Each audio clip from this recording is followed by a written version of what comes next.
अस्सलाम वालेकुम बच्चों, क्या हाल है सबका? आई होप सभी ठीक होंगे। तो जैसा कि आपको पता है कि कल से हमने टॉपिक उठाया सेल।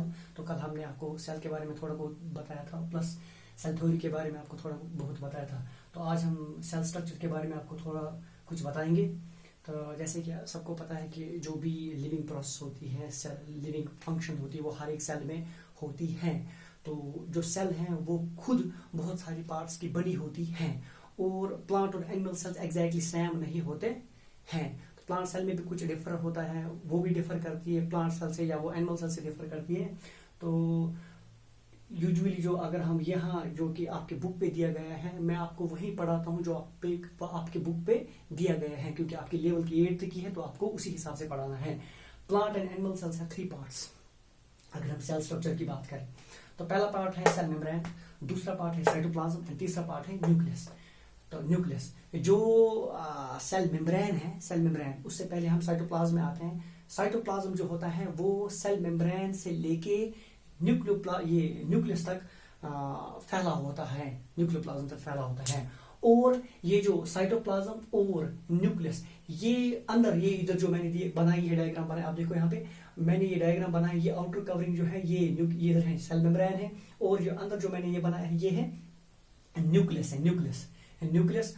और जो आपको समझाने के लिए थोड़ा बहुत मैंने एक्स्ट्रा यहाँ पे लिखा है, वो हम कल इंशाल्लाह पढ़ेंगे। ऑर्गेनेलीज खाली समझाने के लिए मैंने थोड़ा इधर हाईलाइट करके रखा है। गोल्गी बॉडीज होती है, राइबोसोम्स होती है, ये सेल के अंदर जो साइटोप्लाज्म है उसके अंदर ये सारे ऑर्गेनेलीज होते हैं, अपना अपना फंक्शन ये देते हैं, जो भी इनका काम इनको दिया गया है वो करते हैं इसके अंदर।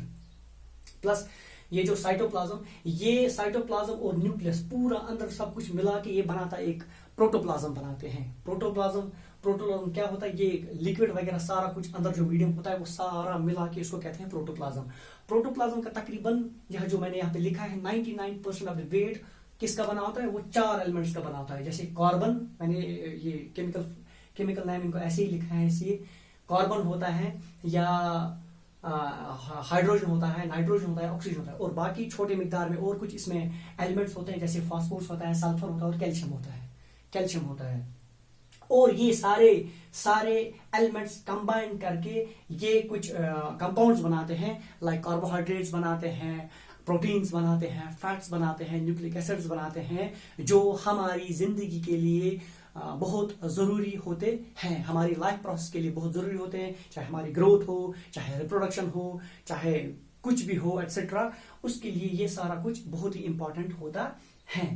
तो सेल का जो ये लिविंग नेचर क्रिएट करने के लिए उसको कौन मदद करता है? लाइक अब हम सीधा प्लाज्मा मेम्ब्रेन पे आते हैं। प्लाज्मा मेम्ब्रेन जो होता है, first plasma membrane outer covering of the cell होती है, ठीक? बाहर की जो कवरिंग होती है, बाहर की आउटर कवरिंग, इसको कहते हैं प्लाज्मा मेम्ब्रेन। या प्लाज्मा मेम्ब्रेन के और भी कुछ नाम है, लाइक सेल मेम्ब्रेन उसको कहा जाता है, या बायो मेम्ब्रेन भी कहा जाता है। तो मर्जी आपको, आप जिस नाम से इसको पुकारो, कोई मसला नहीं है, तीनों नाम मैंने आपको बताए। तो ये इसकी आउटर कवरिंग है, तो ये थिन कवरिंग होती है, थिन कवरिंग। ये क्या हमें हेल्प करता है, इस सेल में क्या हेल्प करता है?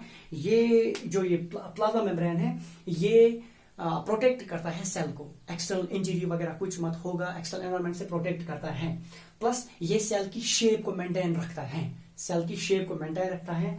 और एक चीज, ये प्लाज्मा मेम्ब्रेन क्या करता है? प्लाज्मा मेम्ब्रेन मटेरियल को अलो करता है, चाहे वो अंदर आए या बाहर जाए, उनको अलो करता है। बिकॉज जो प्लाज्मा मेम्ब्रेन है, इसके टिनी पोर्स होते हैं। अगर हम इसको इलेक्ट्रॉन माइक्रोस्कोप के थ्रू हम इसको देखेंगे, तो यहाँ पे मैंने ऐसे इसको बनाया है इलेक्ट्रॉन माइक्रोस्कोप। जो आप आगे बढ़ोगे इंशाल्लाह अच्छे से इसको डीपली पढ़ना है। तो फिलहाल आप इतना ही याद रखो, क्योंकि 8th की लेवल है, इतना ही आपको पढ़ाना है। तो इसके टिनी पोर्स होते, छोटे छोटे सुराख होते हैं, जो मटेरियल को अंदर बाहर करने में हेल्प करता है। लेकिन मोस्ट इंपॉर्टेंट बात इसमें यह है प्लाज्मा मेम्ब्रेन में, कि ये सिलेक्टिवली परमेबल मेम्ब्रेन इसको कहा जाता है। वो क्या होता है? सिलेक्टिवली परमेबल मेम्ब्रेन मींस ये मटेरियल को सिलेक्ट करता है पहले, मतलब मुझे क्या छोड़ना है अंदर और क्या अंदर बाहर से अंदर लाना है, तभी इसको सिलेक्टिवली परमेबल मेम्ब्रेन कहते हैं, सिलेक्टिवली परमेबल मेम्ब्रेन कहते हैं। तो ये मैंने इसके थोड़ा कुछ इसको फंक्शंस भी बताए, तो और ये भी बताया कि कहां से क्या होता है और कैसा होता है। ये रिजिड ये होता है, ये थिन लेयर का बना होता है प्लाज्मा मेम्ब्रेन। तो हो गया ये प्लाज्मा मेम्ब्रेन, ठीक। अब है साइटोप्लाज्म।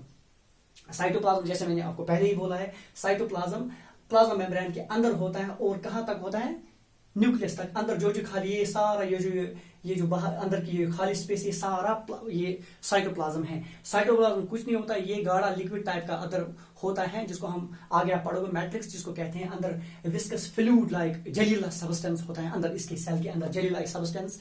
आपने देखा होगा कि ग्लिसरीन जो हम लगाते हैं ना, आमतौर पे विंटर में लगाते हैं, जैसे चेहरा फटा होता है, ये वो कितनी गाढ़ी होती है वो ग्लिसरीन गाढ़ी, इसी तरह इसके अंदर वो गाढ़ापन होता है, जेली लाइक सब्सटेंस। और उसी सब्सटेंस में बाकी सारे, जैसे कि मैंने बोला कि कल पढ़ेंगे, ऑर्गेनेलीज होते हैं इसके अंदर, जो मैंने अभी यहाँ पे आपको थोड़ा मैंने समझाने के लिए मैंने एक दो यहाँ पे आपको हाईलाइट करके यहाँ पे लिखा है, जैसे गोल्गी बॉडीज हैं या राइबोसोम्स है या एंडोप्लाज्मिक रेटिकुलम है, ER जिसको कहते हैं एंडोप्लाज्मिक रेटिकुलम, ये मैंने यहाँ पे दिखा है। ये सारा इसी जेली लाइक सब्सटेंस में होते हैं और अपना जो भी इनको फंक्शन है वो प्रोवाइड करते हैं सेल को। हो गया साइटोप्लाज्म। साइटोप्लाज्म के बाद न्यूक्लियस आता है। न्यूक्लियस ये इंपॉर्टेंट ये है, ऑर्गेनेली है। तो न्यूक्लियस का काम क्या है, न्यूक्लियस को कहा जाता है क्या, बॉस ऑफ द सेल, या इसको कहते हैं ब्रेन ऑफ द सेल भी कहते हैं। जैसे हमारे में ये ब्रेन है, ब्रेन सारा कुछ हमें कंट्रोल करता है, इसी तरह न्यूक्लियस भी कंट्रोल करता है, पूरे सेल को ये कंट्रोल करता है, ये पूरे ऑर्गेनल्स को अपने कंट्रोल में रखता है। जैसे आपके बुक में एक एग्जांपल दी है प्रिंसिपल की एग्जांपल, जैसे स्कूल में प्रिंसिपल होता है, जिस तरह वो पूरे स्कूल के स्टाफ के कंट्रोल में रखता है, कैसे क्या एक्टिविटीज करानी होती है वो उनको बोलता है। इसी तरह same is the case with nucleus. Nucleus भी पूरा कंट्रोल रखता है उन ऑर्गेनल्स के अपने अंदर, उनको काम कराता है, ये न्यूक्लियस है। फर्दर अगर हम थोड़ा न्यूक्लियस के बारे में और कुछ बोलेंगे, न्यूक्लियस के 4 पार्ट्स होते हैं। न्यूक्लियस के 4 पार्ट्स होते हैं। फर्स्ट पार्ट होता है क्या, न्यूक्लियर मेम्ब्रेन। फर्स्ट पार्ट होता है न्यूक्लियर मेम्ब्रेन। तो वो अब थोड़ा अभी आपको थोड़ा इसके बारे में बोलेंगे, न्यूक्लियस के बारे में।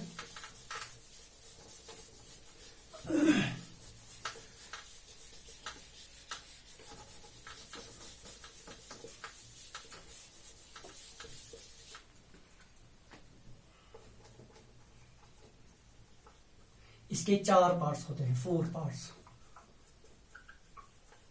फर्स्ट पार्ट होता है न्यूक्लियर मेम्ब्रेन। न्यूक्लियर मेम्ब्रेन, जैसे मैंने अभी आपको बोला कि सेल में सेल मेम्ब्रेन होता है, इसी तरह न्यूक्लियस ये कहां से कहां तक होता है। ये न्यूक्लियस मैंने इधर जो आपको ये इधर मैंने जो ये बनाया है, इसका ये थोड़ा स्ट्रक्चर, ये थोड़ा स्फेरिकल शेप होता है। न्यूक्लियस की जो ये वाली लेयर है, इसको कहते हैं कि न्यूक्लियर मेम्ब्रेन।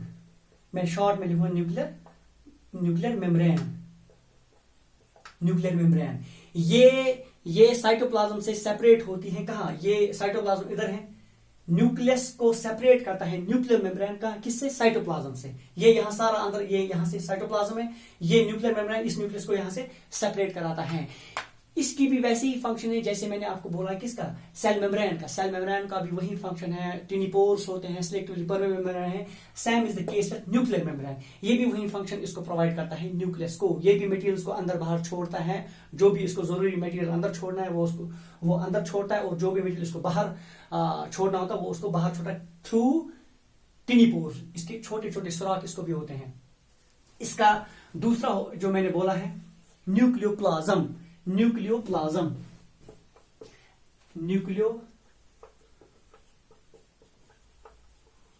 या न्यूक्लियस सैप भी इसको कहते हैं। न्यूक्लियोप्लाज्म का भी वैसा ही काम है जैसे साइटोप्लाज्म का मैंने बोला है। साइटोप्लाज्म का काम भी वैसे गाढ़ापन, same is the case with nucleoplasm. इसके ये न्यूक्लियर मेम्ब्रेन के अंदर की ये जो सारा ये व्हाइट है, ये सारा न्यूक्लियोप्लाज्म है। न्यूक्लियोप्लाज्म के अंदर ही फिर बाकी चाहे वो क्रोमोसोम्स हैं या और भी न्यूक्लियोले हैं वो इसके अंदर होते हैं। जैसे मैंने अभी साइटोप्लाज्म के बारे में मैंने बोला कि साइटोप्लाज्म के अंदर बाकी सेल ऑर्गेनेलीज होते हैं जो अपना फंक्शंस परफॉर्म करते हैं। वहां same is the case with nucleoplasm. Nucleoplasm के अंदर भी ये न्यूक्लियोले या ये क्रोमोसोम्स होते हैं, वो अपना फंक्शन परफॉर्म करते हैं। तीसरा मैंने आपको बोला था या न्यूक्लियोलस जो इसके अंदर होता है, न्यूक्लियोलस भी अपना उधर ही काम करता है। और जो ये चौथा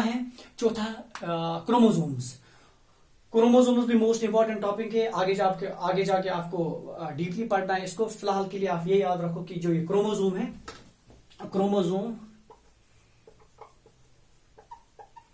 क्रोमोसोम्स। क्रोमोसोम्स क्या होते हैं? थ्रेड लाइक स्ट्रक्चर्स होते हैं, थ्रेड लाइक स्ट्रक्चर्स।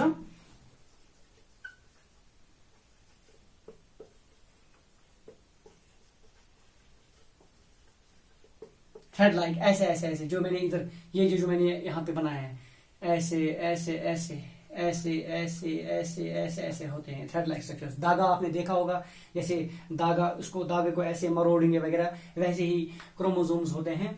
तो क्रोमोसोम्स का मेन काम क्या होता है? क्रोमोसोम्स जेनेटिक इंफॉर्मेशन को, जो भी इनहेरिटेंस कैरेक्टर्स को ट्रांसफर करता है from one generation to another, या फ्रॉम फादर टू चाइल्ड। तो ये इसका काम। फिलहाल के लिए आप इतना ही याद रखो, क्योंकि आगे आपको बहुत इसके बारे में पढ़ना है। क्रोमोसोम्स के टाइप्स आगे आपको पढ़ना है, जायंट क्रोमोसोम्स, लैम्ब्रिश क्रोमोसोम, वो आपको आगे जो आप आगे चढ़ोगे क्लास में, तो इंशाल्लाह अलाउंस में आपको ज्यादा वो पढ़ना है। तो फिलहाल ये याद रखो कि क्रोमोसोम्स का फंक्शन ये होता है कि क्रोमोसोम्स हमें जेनेटिक इंफॉर्मेशन ट्रांसफर कराने में हमें हेल्प करता है, प्लस ये हमारी जो लिविंग अंदर जेनेटिक फंक्शन उसको कंट्रोल करने में भी ये हेल्प करता है, प्लस ये जेनेटिक कैरेक्टर्स हमें ट्रांसफर कराने में फ्रॉम पेरेंट टू ऑफस्प्रिंग या from one generation to another generation वो हेल्प कराता है। लाइक छोटी सी एग्जांपल ये है कि आपने देखा होगा कि फैमिली में आपके पापा हैं या मम्मी है या आपके भाई बहन हैं, आप उनको देखो कि आप में कुछ सिमिलर कैरेक्टर्स मिलेंगे। आप पापा की तरफ या कुछ बोलोगे या उसकी शक्ल आपकी तरह होगी, तो वो इसी की वजह से होता है, क्रोमोसोम्स की वजह, क्योंकि ट्रांसफर होते हैं, पापा के कैरेक्टर्स आप में ट्रांसफर हुए होते हैं, तो इसीलिए ये वजह होती है। तो ये आपको न्यूक्लियस के बारे में मैंने थोड़ा कुछ बोला। आई होप कि ये आपको समझ आया होगा जो मैंने आपको आज पढ़ा है। मैं फिर से थोड़ा बहुत आपको फिर से एक बार रिकैप करूंगा कि मैंने आपको आज क्या पढ़ाया। आज हमने थोड़ा सेल स्ट्रक्चर के बारे में मैंने बोला आपको। सेल स्ट्रक्चर यूजुअली इसके 3 पार्ट्स होते हैं, cell membrane, cytoplasm and nucleus. Cell membrane जो होता है वो सेल की आउटर कवरिंग लेयर होती है जो थिन होती है, और उसमें टिनी पोर्स होते हैं। वो टिनी पोर्स हमें किस काम आते हैं? वो मटेरियल को अंदर बाहर कराने में हमें हेल्प करते हैं, लेकिन वो सिलेक्टिवली होती है। मतलब सेल मेम्ब्रेन मटेरियल को पहले सिलेक्ट करना कि किसको अंदर छोड़ना है, किसको बाहर छोड़ना है। तो ये उसका कैरेक्टरिस्टिक फीचर है। प्लस ये हमारी सेल को क्या शेप मेंटेन करने में हमें हेल्प करता है सेल मेम्ब्रेन। प्लस ये प्रोटेक्ट करती है सेल को, कौन? सेल मेम्ब्रेन प्रोटेक्ट करता है सेल को फ्रॉम एक्सटर्नल इंजरी जो भी हो। तो उसके बाद मैंने आपको साइटोप्लाज्म के बारे में बोला कि साइटोप्लाज्म अंदर होती है क्या, जेली लाइक सब्सटेंस होता है जिसको मैट्रिक्स कहते हैं। तो वो अंदर कहां से कहां फैला होता है, फ्रॉम सेल मेम्ब्रेन अंदर से लेके कहां तक, न्यूक्लियस तक। ये जो जहां जहां ये आपको ये व्हाइट व्हाइट दिखाए, ये सारा उधर ये साइटोप्लाज्म कहलाता है। तो प्लस इसके अंदर सारे जो ये ऑर्गेनलीज हैं ये उसी के अंदर होते हैं, इसी जेली लाइक सब्सटेंस में, और अपना जो काम है वो परफॉर्म करते हैं वहां। तो उसके बाद मैंने प्रोटोप्लाज्म, जो ये न्यूक्लियस और साइटोप्लाज्म है, ये पूरा कॉन्स्टिट्यूट मिला के बनाते हैं प्रोटोप्लाज्म। और प्रोटोप्लाज्म क्या होता है? प्रोटोप्लाज्म में तकरीबन उसका जो वेट होता है वो कंपाउंड्स का, उसके कुछ 4 एलिमेंट्स होते हैं, जैसे मैंने आपको बोला था, कार्बन है, हाइड्रोजन है, सल्फर है, और भी उसके कुछ छोटे मिकदार में और भी कुछ होते हैं, कैल्शियम है, फास्फोरस है।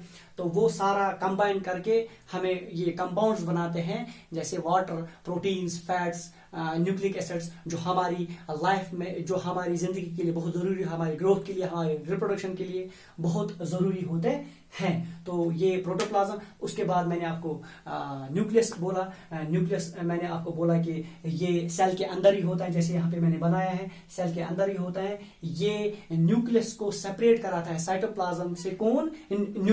न्यूक्लियर मेम्ब्रेन इसको सेपरेट कराता है, न्यूक्लियर मेम्ब्रेन इसको सेपरेट कराता है। प्लस उसके बाद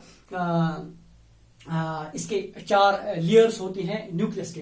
फर्स्ट लेयर जो मैंने बोला कि न्यूक्लियर मेम्ब्रेन, और दूसरी लेयर मैंने आपको बोला कि न्यूक्लियोप्लाज्म है, तीसरी न्यूक्लियोलस है, और चौथा क्रोमोसोम्स, जो मैंने आपको अभी बोला कि न्यूक्लियर में आउटर कवरिंग होती है। और न्यूक्लियोप्लाज्म लाइक जैसे साइटोप्लाज्म के बारे में मैंने बोला, same is the case with nucleoplasm. Nucleoplasm भी वैसे ही फंक्शन करता है न्यूक्लियस के अंदर जैसे साइटोप्लाज्म करता है सेल के अंदर।